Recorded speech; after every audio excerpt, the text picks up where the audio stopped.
Hello student, irrigation engineering की आज की क्लास में हम बात करेंगे कैनाल डिजाइन के बारे में, जिसमें आज हम डिस्कस करेंगे कि लेसिस थ्योरी के आधार पर हम कैनाल को किस तरीके से डिजाइन करते हैं। हम देखते हैं कि जब लेसिस थ्योरी के आधार पर जब हम कैनाल डिजाइन करते हैं तो कैनाल डिजाइन में हमारे जो अलग अलग स्टेप्स हैं, जिसमें हम अलग अलग टाइप के फॉर्मूले यूज करते हैं, चाहे वो हमारा स्टेप वेलोसिटी कैलकुलेशन के लिए हो या फिर हमारा सिल्ट फैक्टर के लिए हो या हाइड्रोलिक रेडियस के लिए हो या वेटेड पेरीमीटर के लिए हो। हम देखते हैं कि इन जो हमारे टर्म्स हैं, ये जो हमारे हम अलग अलग टाइप के जो फॉर्मूले यूज करते हैं, इन फार्मूले से रिलेटेड भी हमें बहुत सारे क्वेश्चंस कंपटीशन में देखने को मिलते हैं। तो इस लेक्चर में हम सीखेंगे कैनाल डिजाइन का पूरा प्रोसीजर, उसके साथ साथ उन सारे इंपॉर्टेंट पॉइंट्स पर हम डिस्कस करेंगे जो हमारे कंपटीशन के लिए हमें देखने को मिलते हैं, जो हमारे इंपॉर्टेंट हो सकते हैं। तो चलिए करते हैं आज का स्टार्ट, जिसमें हम बात करने वाले हैं लेसिस थ्योरी के आधार पर कैनाल हम किस तरीके से डिजाइन करते हैं। अगर हम कैनाल डिजाइन की बात करें तो हम देखते हैं कि हमें कैनाल डिजाइन के लिए सबसे पहले हम ये देखेंगे हमें क्वेश्चन में कौन कौन सा हमें डाटा देखने को मिलेगा। तो हमें दिया जाता है क्वेश्चन में कि डिस्चार्ज क्यू का मतलब यहां पर है डिस्चार्ज जो कि हमारा मीटर क्यूब पर सेकंड में हमें दिया गया होगा, और कैनाल में जो हमारा एवरेज सिल्ट साइज है वो हमें दे रखा है। तो दो चीजें हमें यहां पर गिवन हुई है, क्या क्या, एक तो हमें डिस्चार्ज गिवन है, दूसरा हमें सिल्ट का एवरेज साइज गिवन है। तो इन दोनों के आधार पर हमें डिजाइन में करना क्या है, हमें पता करना है कि कैनाल में हमारा जो ट्रेपेजोइडल सेक्शन हम बनाने वाले हैं तो उसमें हमारी जो बेड विड्थ है, यानी उसकी चौड़ाई हमारी बेड की कितनी होनी चाहिए, कैनाल में हमारी गहराई कितनी होनी चाहिए कैनाल की, और साथ के साथ उसमें हमें कितना लॉन्गिट्यूडनल स्लोप हमें प्रोवाइड करना है। तो ऐसे पैरामीटर्स हम क्या करेंगे, डिजाइन में हम फाइंड करेंगे, और किस तरीके से फाइंड करेंगे उसको हम स्टेप बाय स्टेप यहां पर हम समझते हैं। तो देखें, आप एज्यूम कर रहे हैं कि हमें क्या क्या गिवन है, हमें एक तो डिस्चार्ज गिवन है, दिया गया है, और हमें एवरेज सिल्ट साइज हमें गिवन है। तो इसके आधार पर हम सबसे पहला स्टेप हम कैनाल डिजाइन में अगर हम देखते हैं तो हमें करना चाहिए वेलोसिटी कैलकुलेशन।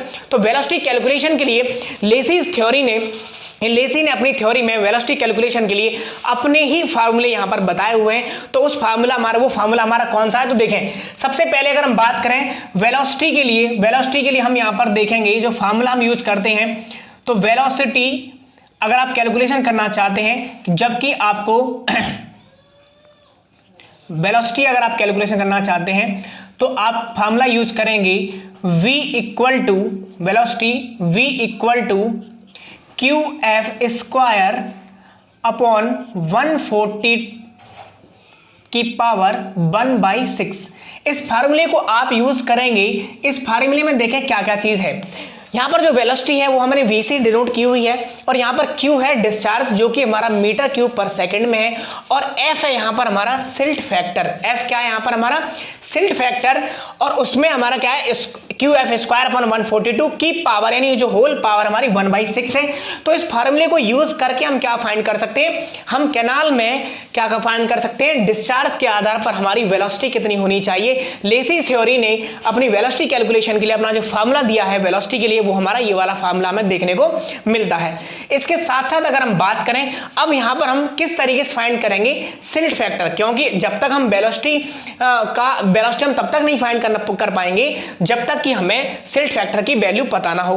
तो सिल्ट फैक्टर को कैलकुलेट करने के लिए तो सिल्ट फैक्टर का फार्मूला यहां पर होता है हमारा 1.76 अंडर रूट DMM। यहां पर हमारा DMM क्या है, DMM इक्वल टू है average particle size in mm। यानी आप ये समझेंगे कि हमें सिल्ट फैक्टर फाइंड करना है। सिल्ट फैक्टर का मतलब क्या है, यहां पर हमारा f फाइंड करना है। तो silt factor f equal to आप फाइंड करेंगे, इस फार्मूले की मदद से आप क्या फाइंड कर लेंगे, सिल्ट फैक्टर फाइंड कर लेंगे। सिल्ट फैक्टर फाइंड करते ही आप क्या करेंगे, इस फार्मूले में पुट कर देंगे, तो आपको क्या देखने को मिल जाएगा, आपको वेलोसिटी देखने को मिल जाएगी। यहां पर आपको वेलोसिटी आप फाइंड कर लेंगे। अब हम बात करें, क्या सिर्फ वेलोसिटी फाइंड करने का ही अकेला ही फार्मूला है, नहीं, उसके अलावा हमारे पास और भी फार्मूले हैं। तो हम दूसरा फार्मूला और यूज कर सकते हैं, पॉइंट नंबर 2 यहां पर। तो ये फार्मूला हमारा बहुत ज्यादा इंपॉर्टेंट है, हमें कंपटीशन में देखने को मिलता है, और साथ के साथ हमें ये भी फार्मूला हमारा बहुत ज्यादा इंपॉर्टेंट है, जो कि हमारे कंपटीशन में इससे रिलेटेड हमारे क्वेश्चंस, न्यूमेरिकल बेस्ड क्वेश्चंस भी हमें डायरेक्टली देखने को मिलते हैं। आगे अगर हम बात करें कि वेलोसिटी में हम किस तरीके से और वेलोसिटी फाइंड कर सकते हैं, तो देखें जरा यहां पर v इक्वल टू, यानी वेलोसिटी की अगर हम और आगे बात करें तो हमारा एक फार्मूला है 10.8 r की पावर 2/3 एंड s की पावर 1/3। ये एक और फार्मूला है हमारा वेलोसिटी कैलकुलेशन के लिए। अब यहां पर r और s क्या है, यहां पर आर है हमारी हाइड्रोलिक मीन डेप्थ, जिसे आप हाइड्रोलिक रेडियस भी कह सकते हैं। तो हाइड्रोलिक मीन डेप्थ या हाइड्रोलिक रेडियस हमें अगर किसी भी केस में अगर आपको दे दिया जाए कि आर की वैल्यू आपको नोन है, आपको आर की वैल्यू पता है और एस की वैल्यू क्या है यहां पर हमारा लॉन्गिट्यूडनल स्लोप, अगर आपको दो वैल्यू पता हो, यानी एक तो हमें हाइड्रोलिक मीन डेप्थ पता है, दूसरा हमें लॉन्गिट्यूडनल स्लोप पता है, तो इस फार्मूले की मदद से भी हम क्या कर सकते हैं, वेलोसिटी फाइंड कर सकते हैं पानी की कैनाल के अंदर। तो ये तो ये बात हमारी किसकी, वेलोसिटी के बारे में। और हम क्या कर सकते हैं, आगे एक फार्मूला और भी यहां पर मैं बताऊंगा, पर उससे पहले हमें आगे और समझना होगा। तो अगर हम बात करें यहां पर कि आर किस तरीके से फाइंड करेंगे, तो क्योंकि हमें आर नोन होना चाहिए तभी इस फार्मूले का यूज कर सकते हैं। तो आर फाइंड करने के लिए यानी हाइड्रोलिक मीन डेप्थ फाइंड करने के लिए, हाइड्रोलिक रेडियस फाइंड करने के लिए सबसे पहले आप ये समझिए कि हाइड्रोलिक मीन डेप्थ कहते किसे हैं। तो देखें हाइड्रोलिक मीन डेप्थ या हाइड्रोलिक रेडियस की बात करें तो देखें ये क्या होता है हमारा, it is the ratio of wetted area, it is the ratio of wetted area to wetted perimeter, wetted perimeter। यानी आप इस तरीके से कह सकते हैं कि हाइड्रोलिक मीन डेप्थ को अगर मैं यहां पर इसको आर से डिनोट कर देता हूं तो आर बराबर होता है हमारा क्या फार्मूला कि एरिया वेटेड, अब एरिया वेटेड क्या है उसको भी समझते हैं, अपॉन वेटेड पेरीमीटर, पी यानी वेटेड। तो देखें जरा यहां पर हम समझते हैं ये हमारा फार्मूला हो गया एरिया वेटेड। अब यहां पर वेटेड एरिया का मतलब क्या है, तो देखें वेटेड पेरीमीटर की अगर हम बात करें या वेटेड एरिया की अगर हम बात करें तो जब कैनाल में हमारा पानी फ्लो होगा, देखें जरा यहां पर मैं इस कैनाल के थ्रू से आपको समझाता हूं। इस कैनाल में अगर हम बात करें कि जब हम पानी यहां पर इस तरीके से पानी हमारा क्या हो रहा है, फ्लो हो रहा है, तो जितना एरिया हमारा वेटेड हुआ है पानी के द्वारा, कौन सा एरिया हमारा, देखें ये जो क्षेत्रफल है, ये जो एरिया हमारा है, ये एरिया पूरा क्या कहलाएगा, हमारा वेटेड एरिया कहलाएगा। पूरे ट्रेपेजियम का हमारा जो एरिया है वो कैसा है, हमारा वेटेड एरिया हमारा कहलाता है। तो जो पूरा हमारा वेटेड, ये जो ट्रेपेजियम का एरिया हो गया वो हमारा क्या हो गया, वेटेड एरिया हो गया। दूसरा वेटेड पेरीमीटर की अगर हम बात करें तो वेटेड पेरीमीटर का मतलब ये है कि कैनाल की वो सरफेस जो पानी द्वारा गीली की गई है, तो वो जो पेरीमीटर है तो उसको अगर हम देखें यहां से यहां तक प्लस यहां से यहां तक प्लस यहां से यहां तक, ये जो अगर हम सबका सम कर दें, इन तीनों साइड का अगर हम सम कर देंगे तो हमारी क्या निकल के आएगी, यहां पर हमें वेटेड पेरीमीटर देखने को मिलेगी। अभी हम इसकी कैलकुलेशन भी करेंगे कि वेटेड एरिया हम किस तरीके से फाइंड करेंगे, और हम बात करेंगे वेटेड पेरीमीटर हम किस तरीके से फाइंड करते हैं, इसमें अभी हम देखेंगे। लेकिन उससे पहले अगर हम बात करें कि आप हाइड्रोलिक मीन डेप्थ या हाइड्रोलिक रेडियस हम किस तरीके से फाइंड करेंगे, तो आपने समझा कि हाइड्रोलिक रेडियस की अगर हम बात करें या हाइड्रोलिक मीन डेप्थ की अगर बात है तो क्या होता है, it is the ratio of wetted area to wetted perimeter. यानी ये क्या है हमारा, किसी भी सेक्शन में जिसमें हमारा कोई भी चैनल हो जिसमें हमारा पानी फ्लो हो रहा है, तो उसमें हमारा जो वेटेड एरिया है, वेटेड एरिया में अगर हम डिवाइड कर देते हैं वेटेड पेरीमीटर का, तो हमारा क्या निकल के आती है, वो हमारी हाइड्रोलिक रेडियस या फिर हाइड्रोलिक मीन डेप्थ होती है। एक और टर्म है जो आपको यहां पर कंफ्यूज कर सकता है, वो होता है हमारा ओनली हाइड्रोलिक डेप्थ। देखिए हाइड्रोलिक मीन डेप्थ और हाइड्रोलिक डेप्थ में थोड़ा डिफरेंस है। हाइड्रोलिक डेप्थ की अगर हम बात करें सिर्फ, तो हाइड्रोलिक डेप्थ क्या होती है, हमारी wetted area upon top width of section, top width of channel. यानी यहां पर हमें क्या देखने को मिलेगा, अगर हाइड्रोलिक डेप्थ होती है, क्योंकि हाइड्रोलिक मीन डेप्थ और हाइड्रोलिक रेडियस दोनों क्या है, अलग अलग चीज है। तो हाइड्रोलिक डेप्थ की अगर हम बात करें तो वो क्या होती है हमारी, that is the ratio of wetted area to top width of section. तो हम बात यहां पर सिर्फ किसकी कर रहे हैं, हाइड्रोलिक मीन डेप्थ की और हाइड्रोलिक रेडियस की, जो क्या होती है हमारी wetted area upon wetted perimeter. तो अगर हम बात करें लेसिस थ्योरी ने हाइड्रोलिक मीन डेप्थ को फाइंड करने के लिए हमें कौन सा फार्मूला दिया हुआ है, तो इसके लिए हम फार्मूला यूज करते हैं R equal to, very important formula, 5/2 into V square upon F. ये हमारा फार्मूला है वेटेड किसका, ये हमारा फार्मूला हाइड्रोलिक रेडियस का। तो देखें 5/2 वी स्क्वायर अपॉन एफ। यहां पर वी क्या है, V is the velocity in channel in metre per second, और एफ क्या यहाँ पर क्या है हमारा, एफ यहाँ पर हमारा सिल्ट फैक्टर जो कि आपको ऊपर दिखाई दे रहा है। तो ये हमारे यहाँ तक समझ में आ गया आपको कि हाइड्रोलिक मीन डेप्थ हम किस तरीके से फाइंड करेंगे। यानी अब देखें इस फार्मूले को अगर हम यूज करना चाहते हैं वेलोसिटी फाइंड करने के लिए, तो उसके लिए हमने एक वैल्यू तो फाइंड कर ली आर की, कि हाइड्रोलिक डेप्थ हम किस तरीके से, हाइड्रोलिक मीन डेप्थ हम किस तरीके से फाइंड करेंगे। तो ये हो गई हमारी किसकी कहानी, हाइड्रोलिक मीन डेप्थ की। अब आगे बात करते हैं वेटेड पेरीमीटर की। तो देखें वेटेड पेरीमीटर हमारी, मैंने बताया कि वेटेड पेरीमीटर किसे कहते हैं कि ये हमारी ऐसी सतह जो पानी द्वारा गीली की गई है, यानी ये जो टोटल सरफेस है। अभी हम इसका फार्मूला भी फाइंड करेंगे। तो देखें अगर हम बात करें लेसिस थ्योरी के अकॉर्डिंग हम वेटेड पेरीमीटर किस तरीके से फाइंड करते हैं, तो उसके लिए अगर आप देखें तो वेटेड पेरीमीटर PW का मतलब यहां पर क्या है, वेटेड पेरीमीटर बराबर यहां पर आप फार्मूला यूज करेंगे 4.75 अंडर रूट क्यू। यहां पर क्यू क्या है, क्यू यहां पर हमारा डिस्चार्ज इन मीटर क्यूब पर सेकंड, और जो यहां पर हमारी पी जो निकल के आएगी वो किस में निकल के आएगी, इन मीटर। यहां पर आप देखेंगे यहां पर किसमें, इन मीटर हमें यहां पर देखने को मिलती है। आर भी यहां पर हमारी किस में आएगी, मीटर में देखने को मिलेगी। तो देखें वेटेड पेरीमीटर हो गया यहां पर हमारा। अब वेटेड पेरीमीटर यहां से हमें देखने को मिला कि 4.75 अंडर रूट क्यू। ये जो फार्मूले हैं ये डायरेक्टली फार्मूले हमारे किस थ्योरी के अकॉर्डिंग दिए गए हैं, लेसिस थ्योरी ने बताया है कि इस थ्योरी के अकॉर्डिंग ने हमें अलग अलग फार्मूले दिए हैं कि आप पर्टिकुलर वेटेड पेरीमीटर या फिर हाइड्रो रेडियस निकालने के लिए आप लेसिस थ्योरी के अलग अलग कौन कौन से फार्मूले यूज करेंगे। अब देखें यहां पर हमारे पास कितनी चीजें आ गई, 4 चीजें हमने यहां पर अब तक फाइंड कर ली। एक तो वेलोसिटी कैलकुलेशन, उसके बाद में हमने बात की सिल्ट फैक्टर की, फिर हाइड्रो रेडियस की, उसके बाद वेटेड पेरीमीटर की।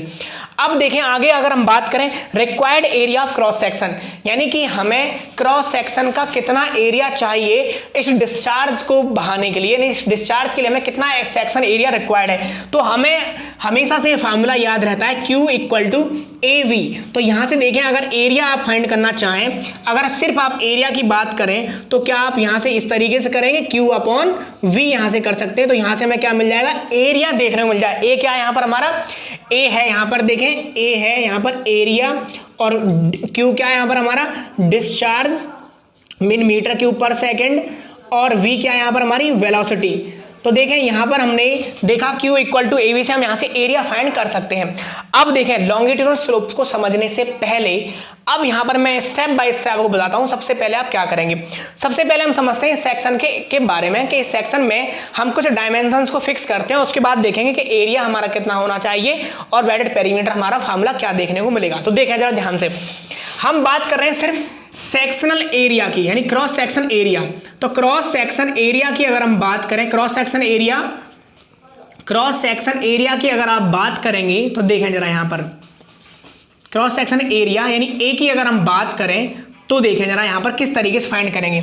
अब देखें यहां पर इस चैनल की हम जो बॉटम की चौड़ाई मान लेते हैं वो हमने माना कि ये B चौड़ाई है, ये हमारी कितनी चौड़ाई है, B है। और इस चैनल की गहराई हमने मान ली कि ये गहराई हमारी कितनी है, D गहराई है। तो इस लेक्चर को अगर आप कंटिन्यू देखेंगे तो इससे रिलेटेड सारे डाउट्स आपके क्लियर हो जाएंगे इसी लेक्चर में। तो आपको विदाउट स्किप इस लेक्चर को पूरा देखना है। तो देखें यहाँ पर हमारी क्या होगा, ये D गहराई है, यानी हम ये मान रहे हैं कि इस चैनल की जो डेप्थ है वो है हमारी D, और इसकी जो B है वो हमारी क्या है, चौड़ाई है, यानी हमें विड्थ देखने को मिल रही है। तो B क्या हो गई हमारी, विड्थ, जो कि हमें फाइंड करनी है। तो विड्थ हमारी कितनी हो गई, विड्थ = B है, और डेप्थ = हमारी क्या है, डेप्थ = यहाँ पर हमें D है। अब देखें जरा यहाँ पर ये जो साइड है, इस साइड के लिए हमें एक स्लोप दिया जाएगा। तो स्लोप हमारा हम मान रहे हैं कि n/1 है। ध्यान समझेंगे ये स्लोप क्या है हमारा, n/1। यहां पर हम मान रहे हैं कि स्लोप हमारा कितना दे रखा है, n/1। अब n क्या है यहाँ पर हमारा हॉरिजॉन्टल टर्म, जबकि v क्या है हमारा वर्टिकल टर्म। अब यहाँ हमें बहुत ज्यादा कंफ्यूजन हमें देखने को मिलता है कि इस कंफ्यूजन को दूर करने के लिए मैं एक आपको डायग्राम के थ्रू समझाता हूँ कि इसमें इसका मतलब क्या है। तो देखें जरा यहाँ पर, इसको एक बार के लिए आप ऐसे एज्यूम कर लो कि मैंने यहाँ पर बताया 2:1। इस बात का मतलब ये है, देखें 2:1 का मतलब क्या हुआ यहाँ पर आप समझें कि देखें जब हम 1 मीटर वर्टिकल जाते हैं, कितना आते हैं, 1 मीटर वर्टिकल जाते हैं। देखें यहाँ पर v की जगह मैंने क्या लगाया, 2, और हॉरिजॉन्टल की जगह मैं इसको यहाँ पर मान लो आप 2:1, यानी इस टर्म को समझने के लिए हम 2:1 का सहारा लेते हैं। तो इसका मतलब वर्टिकल कितना है हमारा, 1 मीटर, जबकि हॉरिजॉन्टल कितना है, 2 मीटर। इस बात का मतलब ये हो गया कि जब आप 1 मीटर वर्टिकल जाते हैं तो हॉरिजॉन्टल आप 2 मीटर चलते हैं, जब आप 2 मीटर वर्टिकल जाएंगे तो हॉरिजॉन्टल आप 4 मीटर चलेंगे, यानी मल्टीप्लाई करते चलना है हमें स्लोप का। तो अब इसी तरीके से यहां पर देखें कि 1 मीटर अगर हम वर्टिकल चल रहे हैं, यानी 1 मीटर अगर वर्टिकल है तो हॉरिजॉन्टल कितना होगा यहाँ पर हमारा, हॉरिजॉन्टल = होगा हमारा 2 मीटर। तब जो ये जो स्लोप बनेगा वो स्लोप हमारा होगा 2:1, या आप इसे कह सकते हैं कि हॉरिजॉन्टल रेशियो वर्टिकल हमारा ये हो गया। यानी इसमें ये क्या है, हमारा एक स्लोप है। तो 1 वर्टिकल कितना है हमारा 1 मीटर, जबकि हॉरिजॉन्टल कितना है हमारा 2 मीटर। तो इसी की तरह हम समझ सकते हैं कि अगर हमारा 2 मीटर होगा तो 4 मीटर हॉरिजॉन्टल हो जाएगा। इसी तरीके से हम क्या करेंगे, मल्टीप्लाई करते चले जाएंगे 2 मीटर में। तो अगर मैं आपको ये कह दूं कि ये डी, ये हमारा कितना है डी मीटर वर्टिकल है, तो यहां पर हॉरिजॉन्टल कितना हो जाएगा 2d, यानी 2 से मल्टीप्लाई कर देंगे। मैंने अभी आपको बताया स्लोप से मल्टीप्लाई करते चले जाएंगे। तो अगर हमारा, दोबारा समझ लें इस चीज को एक बार और, कि अगर हमारा h/v हमारा 2:1 है, इसका मतलब ये है कि वर्टिकल तो 1 मीटर चलेंगे तब हॉरिजॉन्टल हो जाएगा 2 मीटर। इसी तरीके सेम वे में अगर हम 2 मीटर वर्टिकल चलेंगे तो हॉरिजॉन्टल 4 मीटर, यानी कि हमने कितना मल्टीप्लाई कर दिया 2 का मल्टीप्लाई कर दिया। इसी तरीके से अगर मैं कहूं आपको कि डी मीटर वर्टिकल चलते हैं तो स्लोप हमारा कितना हो जाएगा 2 से मल्टीप्लाई कर दो, 2 × d। तो इसी तरीके से अगर अब मैं आपको करूं, अब 2 की जगह आप n रख दो तो आप क्या कहेंगे, तो देखिए 1 मीटर पर हमारा जितना 1 मीटर पर 2 था, 2 मीटर पर 4 था। तो अगर मैंने कहा कि 2 की जगह आप n रख दो तो यहां पर d मीटर वर्टिकल पर कितना हो जाएगा n × d। मैंने कहा था ना स्लोप से मल्टीप्लाई कर देंगे तो ये जो हमारी हॉरिजॉन्टल पोजीशन निकल के आएगी इसकी, वो कितनी हो गई हमारी n × d निकल के आई यहां पर। तो ये क्लियर हो गया होगा आपका कि 1 मीटर पर 2 मीटर हॉरिजॉन्टल है तो 2 मीटर पर 4 मीटर होगा। तो अगर n अगर d वर्टिकल है तो n रेशियो के अकॉर्डिंग, यानी अगर हम 2 की जगह n रख दें तो मल्टीप्लाई बाई n कर देंगे। जैसे अभी मैंने बताया कि 2 मीटर वर्टिकल पर 4 मीटर हॉरिजॉन्टल, तो 4 मीटर कैसे आया हमारा, क्योंकि हमने मल्टीप्लाई कर दिया 2 का, इसीलिए तो आया। तो इसीलिए हम कह रहे हैं कि जब हमारा d मीटर वर्टिकल होगा और अगर n स्लोप है, n/1 का है, तो 1 मीटर पर n हॉरिजॉन्टल, इसका मतलब ये हो गया, तब उस केस में d वर्टिकल पर nd हॉरिजॉन्टल हो जाएगा। इसी तरीके से यहां पर भी हमारा कितना हो जाएगा n × d यहां पर हमें देखने को मिलेगा। ठीक है, अब देखें यहां पर, तो अगर ये हमारा nd हो गया, ये n × d हो गया, तो ये अगर b है तो ये भी तो हमारा b हो जाएगा। तो देखें ये भी हमारा क्या हो गया b हमें देखने को मिला। तो ट्रेपेजियम का एरिया की अगर हम बात करें तो देखें यहां पर ये टोटल हमारी जो साइड है, टॉप साइड हमारी कितनी हो गई b + 2n × d। ये हमारी टोटल साइड निकल के आई, टॉप बिट्स हमारी टोटल टॉप की हमारी यहां से लेके यहां तक कितनी होगी b + 2nd होगा, जबकि ये हमारी कितनी होगी सिर्फ b होगी। अब यहां पर अगर क्रॉस सेक्शन एरिया हमारा ये कैसा है, क्रॉस सेक्शन एरिया हमारा ट्रेपेजियम है, यानी समलंब चतुर्भुज है। तो इसका अगर हम एरिया की अगर हम बात करें तो एरिया का फार्मूला क्या होता है, sum of both side, sum of both parallel sides, यानी यहां पर हम क्या लिखेंगे सम ऑफ बोथ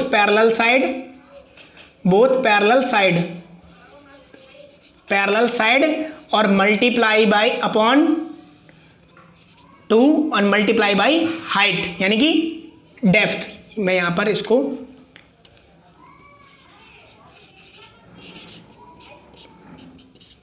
HD कर दूं, डेप्थ। ये हमारा फार्मूला हो गया किसका, ट्रेपेजियम का। तो किस तरीके से आप देखें यहां पर, आप इसी फार्मूले को इसमें लगा दो तो सम ऑफ पैरेलल साइड आप करें तो सम ऑफ पैरेलल साइड क्या हो जाएगी हमारी b+, तो हमारी सम ऑफ पैरेलल साइड, यानी पैरेलल साइड एक ही हो गई, एक ये वाली पैरेलल साइड हो गई, तो b+, एक तो ये वाली b + 2nd, एक तो ये हो गई अपॉन 2 और मल्टीप्लाई बाई किसका, डेप्थ का। डेप्थ हमारी कितनी है d है। तो यहां से देखें अब आप क्या फाइंड कर सकते हैं, तो यहां से एरिया बराबर हो जाएगा 2b + 2 × n × d upon 2d। अब यहां से 2 कॉमन ले लेंगे तो क्या हो जाएगा हमारा 2 कैंसिल हो जाएगा, 2 कॉमन लेंगे तो ब्रैकेट में क्या बचेगा हमारे यहाँ पर b + n × d multiply by d upon 2। तो 2 से 2 कैंसिल हो गया। तो फाइनली हम इस रिजल्ट पर पहुंचे कि एरिया हमारा जो सेक्शनल एरिया है वो निकल के आया क्या, b + n × d और मल्टीप्लाई बाई d।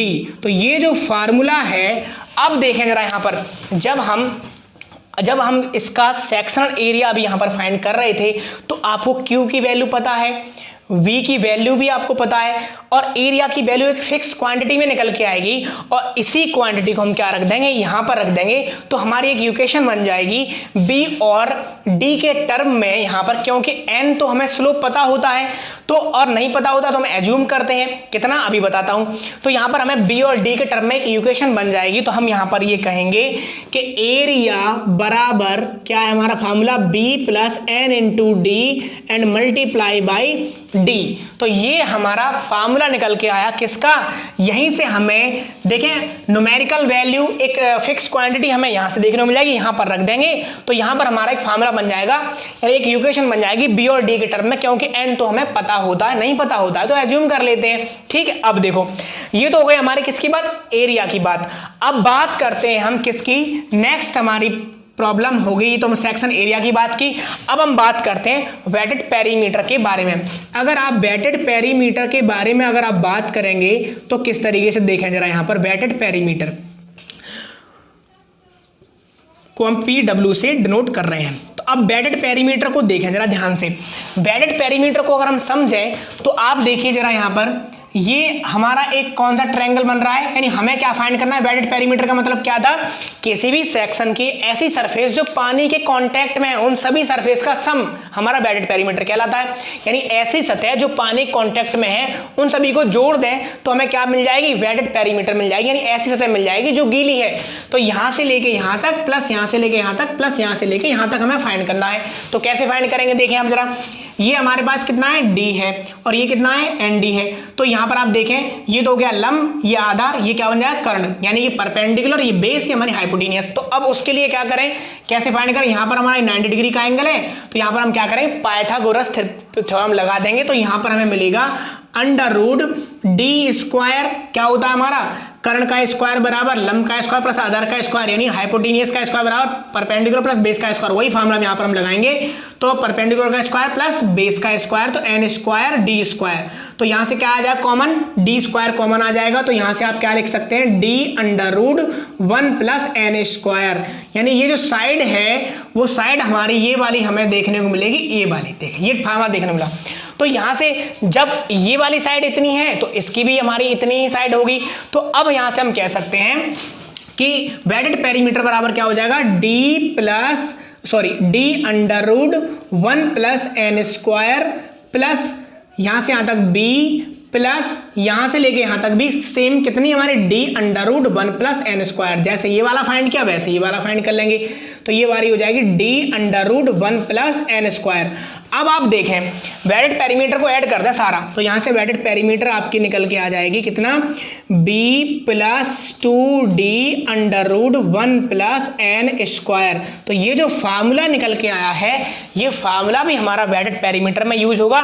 तो वेटेड पेरीमीटर की जगह आप क्या रख देंगे, PW बराबर B plus 2d under root 1 plus N square. अब ध्यान से एक बार पूरा जो यहां तक पड़ा है उसको एक बार फिर दोबारा से रीएडजस्ट करते हैं। कैसे, हमने क्या क्या सीखा देखें जरा। यहां पर हमने सीखा इसमें सबसे पहले वेलोसिटी फाइंड की। वेलोसिटी फाइंड करने के लिए हमारे पास Q पता था और हमें सिल्ट का साइज पता था। सिल्ट का साइज पता होते ही हमने इस फार्मूले को लगाया और यहां से F फाइंड किया। क्यों, क्योंकि इस फार्मूले में F आ रहा था, Q हमें पता था। तो वेलोसिटी का फार्मूला यूज किया हमने, QF स्क्वायर अपॉन 140 की पावर 1/6। तो इस फार्मूले की मदद से हमने क्या पाया कि वेलोसिटी हमारे पास आ गई।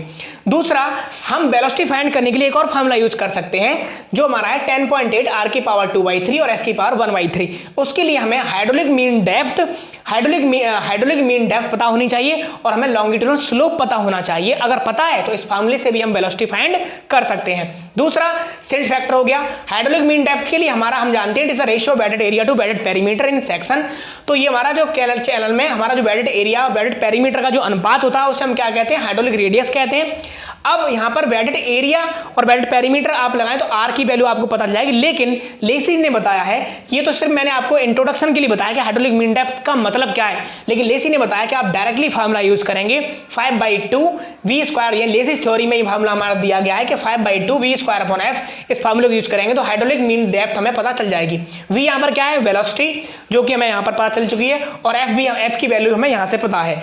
अब आगे बात आती है वेटेड पेरीमीटर की। तो वेटेड पेरीमीटर की न्यूमेरिकल वैल्यू हम पता करनी है तो फार्मूला यूज करेंगे लेसिस थ्योरी का 4.75 अंडर रूट Q। क्या Q क्या है, डिस्चार्ज है। अब देखो हमें, क्योंकि मैंने अभी बताया था कि डिज़ाइन का मतलब क्या है कि हमें विड्थ फाइंड करनी है, डेप्थ फाइंड करनी है। तो उसके लिए हमें क्या करना होगा कि हमें यहाँ पर एक न्यूमेरिकल वैल्यू पता चल गई। अब उस न्यूमेरिकल वैल्यू को वेटेड पेरीमीटर के बराबर रख देंगे तो यहाँ पर हमारी एक इक्वेशन बनेगी, कौन सी, बी और डी के टर्म में, क्योंकि एन की वैल्यू तो हमें पता होगी, स्लोप हमें पता होता है, नहीं पता होता तो एज्यूम कर लेते हैं।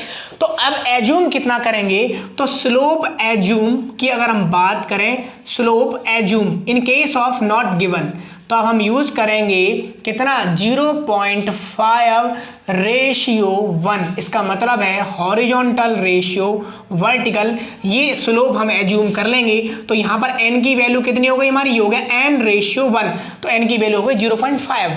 अब हम ये एज्यूम किया है, नहीं तो दे रखा होगा और कुछ दे रखा होगा उतना मान लेंगे, ठीक है। यानी ओवरऑल हम ये बात करें कि n की वैल्यू हमें पता होती है। तो यहां से आपको एक इक्वेशन मिलेगी जो बी और डी के टर्म में होगी। अब आगे बात करें, आगे अगर हम बात करें, अब बात आती है क्रॉस सेक्शन एरिया की, यानी इस डिस्चार्ज के लिए हमें कितना क्रॉस सेक्शन एरिया चाहिए होगा। तो क्रॉस सेक्शन एरिया चाहने के लिए हमने सबसे पहले एरिया, हमें डिस्चार्ज पता है, वेलोसिटी पता है, तो एरिया की एक अमाउंट पता, एरिया का हमने एक कैलकुलेशन करी कि एरिया इतना हमें रिक्वायर्ड है, और एरिया हम सेक्शन के अकॉर्डिंग हम यहाँ से लेके आए कि एरिया कितना होना चाहिए, बी और डी में ये रिलेशन होता है। तो यहाँ से तो हमें वैल्यू पता है, उस वैल्यू को और इस फार्मूले के बराबर हम इक्वल कर देंगे। भाई ये भी तो एक एरिया ही है जो कि हमारा इस सेक्शन के थ्रू आया है, और यहां से हमें डिस्चार्ज के लिए कितना एरिया चाहिए वो हमने निकाल लिया। तो यहां से हम क्या करेंगे, एक और इक्वेशन में मिल जाएगी बी और डी के टर्म में। अब देखो बी और डी के टर्म में इक्वेशन नंबर फर्स्ट, बी और डी के टर्म में इक्वेशन नंबर सेकंड, सॉल्व करेंगे इसे हम, और सॉल्व करने के बाद में एक वैल्यू हम रिप्लेस कर लेंगे, डी या बी में पूरा समीकरण चेंज कर लेंगे, यानी इक्वेशन को हम बी और डी में किसी एक ही यूनिट में चेंज कर लेंगे, और चेंज करने के बाद आप क्या करेंगे, इसमें आप डी और बी फाइंड कर लेंगे। बहुत ही आसान है यहां तक। अब इसके बाद आती है एट लास्ट की बारी, बात करें तो लॉन्गिट्यूडनल स्लोप, जिसे हम एस के नाम से, एस से डिनोट करते हैं, तो उसके लिए हम फार्मूला यूज करेंगे f की पावर 5/3 अपॉन 3340 q की पावर 1/6। ये फार्मूला आप यूज करेंगे लॉन्गिट्यूडनल स्लोप के लिए इस चैनल में। अब देखो इस फार्मूले को यूज करना भी आसान हो गया कि s हमें यहां से मिल जाएगा, q पता है, f पता है, ऊपर ही पता चल गया था, s निकल सकता है, s निकल जाएगा, तो v, इस फार्मूले को भी हम यूज कर सकते हैं। आगे बात करते हैं कि इस फार्मूले के लिए और क्या क्या हो सकता है। तो देखें इस फार्मूले में और आप यूज कर सकते हैं, अगर एरिया पता होना चाहिए उसके लिए। कैसे, इसी फार्मूले में q बराबर आप a भी रख दो, बस q बराबर आप अगर a भी रख देंगे तो यहां से आपको v से v एलिमिनेट होगा एक टर्म में, और एलिमिनेट होगा, आपको बस एक नया फार्मूला मिल जाएगा, वो फार्मूला भी आप यूज कर सकते हैं। जैसे मैं आपको दिखाता हूं कि इसको मैं, इस फार्मूले को मैं क्या लिख सकता हूं, इसको लिख सकता हूं मैं v की पावर 6, इसी फार्मूले को मैं क्या लिख सकता हूं, v की पावर 6 बराबर qf² अपॉन 140, ठीक है। अब यहां पर q बराबर a भी रखो, तो यहां पर क्या हो जाएगा, v² बराबर a into v into f² upon 140, ठीक है। यहां पर कितना है, 6 पावर है, तो v की पावर से एक पावर यहां पर, तो यहां से कितनी हो जाएगी हमारी, 5 रह जाएगी। तो यहां से फार्मूला हमारा क्या बन जाएगा, v की पावर 5 बराबर af² अपॉन 140। तो यहां से हम एक और चीज देखें, v बराबर क्या हो जाएगा, af² अपॉन 140 की पावर 1/5। ये भी फार्मूला हम यूज कर सकते हैं, लेकिन बशर्ते कब, जब हमें एरिया पता हो तब यूज कर सकते हैं इस फार्मूले को, लेकिन जनरली आपको इस फार्मूले का यूज करना नहीं है, लेकिन आप इसको भी एक बार देख लीजिएगा, ठीक है। ये हो गई हमारी कहानी।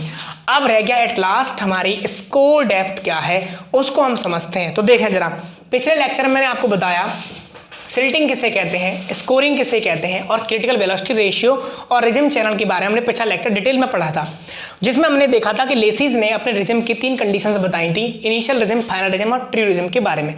जब हमने इस लेक्चर को पढ़ा था तो हमने कहा था कि स्कोरिंग क्या है, जब कैनाल में हमारी मीन वेलोसिटी क्रिटिकल वेलोसिटी ज़्यादा हो जाती है तो उस केस में हमारी जो सॉइल है वो साइडों की, जो हमारी कैनाल की जो साइडों की जो हमारी सॉइल है वो क्या होने लगती है, कटने लग जाती है, तली या साइड हमारी क्या हो, इरोजन होने लग जाता है। तो अब देखें, जितनी गहराई तक हमारी स्कोरिंग होती है, जितनी डेप्थ तक हमारी स्कोरिंग होती है, उसे स्कोर डेप्थ कहते हैं। तो सिंपल सा है कि जितनी गहराई तक स्कोरिंग क्रिया के दौरान, जितनी गहराई ऊंचाई तक स्कोरिंग हो रही है तो उसको हम क्या कहते हैं, स्कोर डेप्थ कहते हैं। अब स्कोर डेप्थ का formula very very most important, तो यहाँ पर हम यहाँ पर लिख देते हैं, इंपॉर्टेंट है ये फार्मूला, इसको आप अच्छी तरीके से याद रखें। तो स्कोर डेप्थ का जो फार्मूला है हमारा दो केसेस में हमें देखने को मिलेगा। एक तो in case of alluvial river, यानी कि अगर हमारी रिवर एलुवियल सॉइल में है या हमारा सेक्शन कैसा है एलुवियल सॉइल में है, तो उस केस में जो हमारी स्कोर डेप्थ होती है उसे रिजाइम स्कोर डेप्थ कहते हैं। तो रिजिम स्कोर डेप्थ का फार्मूला हमारा क्या होगा, उसका फार्मूला हमारा होता है 0.48 Q अपॉन F की पावर 1/3। ये फार्मूला आपके लिए बहुत ज़्यादा इंपॉर्टेंट है, जहाँ Q डिस्चार्ज है, F हमारा सिल्ट फैक्टर है। ये फार्मूला हो गया हमारा कब, जब सॉइल हमारी in case of alluvial river के केस में हमारे रिजाइम स्कोर डेप्थ कहते हैं, और रिजाइम स्कोर डेप्थ का फार्मूला हमारा ये होता है, जो कि हमारा काफ़ी इंपॉर्टेंट फार्मूला ही हमें बहुत ज़्यादा देखने को मिलता है।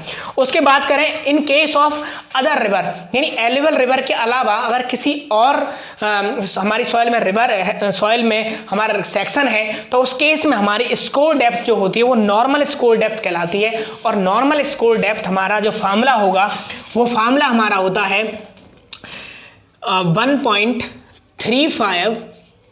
1.35 Q स्क्वायर अपॉन F की power 1/3, Q square upon F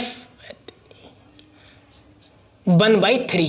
ये हमारा फार्मूला है। यहाँ पर देखें नॉर्मल स्कोर डेप्थ का फार्मूला है 1.35 Q स्क्वायर अपॉन F की पावर 1/3। अब देखें यहाँ पर एक चीज और, यहाँ पर आप देखें Q क्या है, तो यहाँ पर अगर Q की बात करें तो Q बराबर है यहाँ पर हमारा डिस्चार्ज अपॉन विड्थ, यहाँ पर, यानी कि जो हमारा पर यूनिट विड्थ पर जो हमारा डिस्चार्ज होगा वो हमारा यहाँ पर डिस्चार्ज हमें देखने को मिलता है।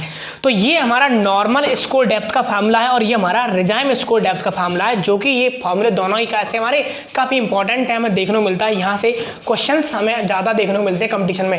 तो ओवरऑल हमने इस लेक्चर में बात करी कि बी कैसे फाइंड करेंगे, दो समीकरण बन जाएंगे, सॉल्व कर लेंगे, यहाँ पर बी फाइंड हो जाएगा, डी फाइंड हो जाएगा, और स्लोप के लिए हम ये यूज कर लेंगे। अगर स्कोर डेप्थ वगैरह पता करनी है तो हम देख लेंगे कि अगर वो एलुवियल रिवर है तो उसके लिए हम ये फार्मूला यूज करेंगे, और उस डेप्थ को स्कोर डेप्थ को रिजाइम स्कोर डेप्थ कहते हैं। अगर नॉन एलुवियल है या फिर दूसरी कोई अदर सॉइल है तो उस केस में हमारी जो स्कोर डेप्थ है वो नॉर्मल स्कोर डेप्थ कहते हैं उसे, और उसका फार्मूला हमारा होता है 1.35 Q स्क्वायर अपॉन F की पावर 1/3।